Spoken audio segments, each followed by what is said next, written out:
Hi, this is Chris with Freedom Farm TV, and today we'll talk about permaculture and where to start, where to begin.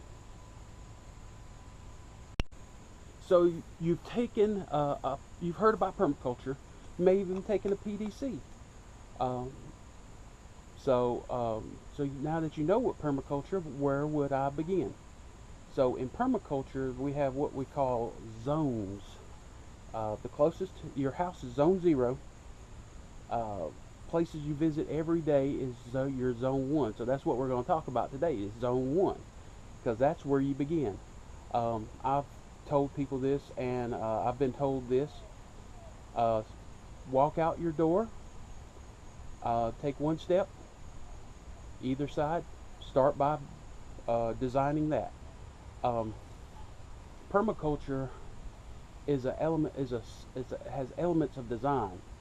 Without the design, it's just organic gardening. So I will show you my plans for my zone 1.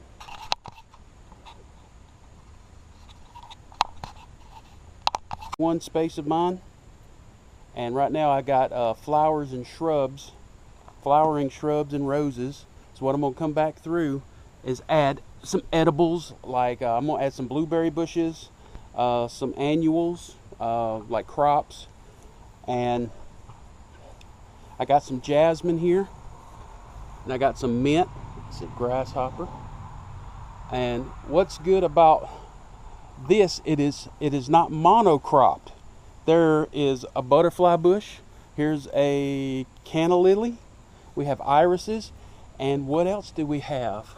Predators. We want to attract these predators. What's the biggest thing is something eating your garden.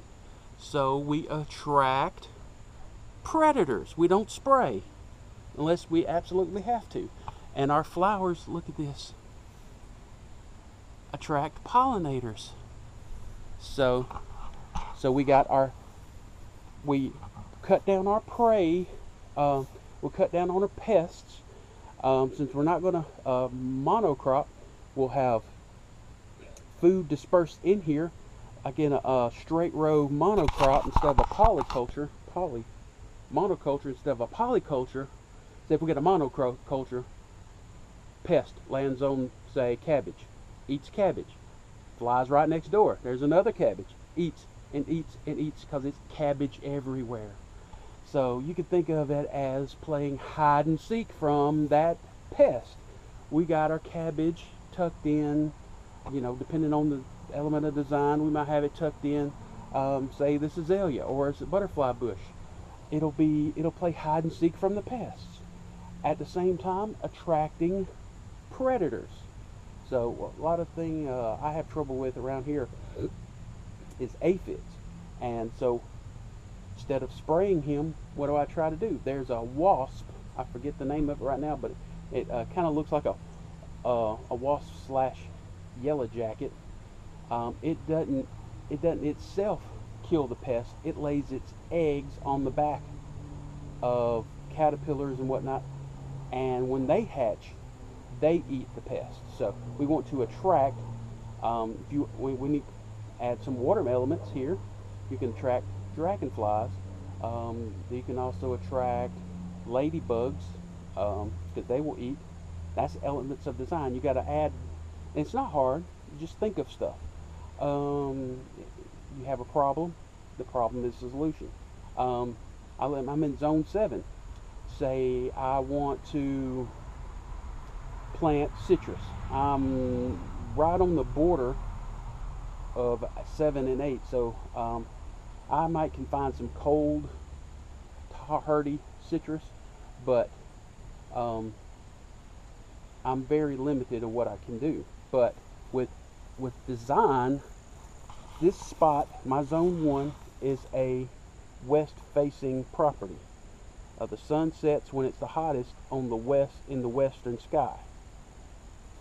Here is brick, absorbs the heat from the sun, the late day sun.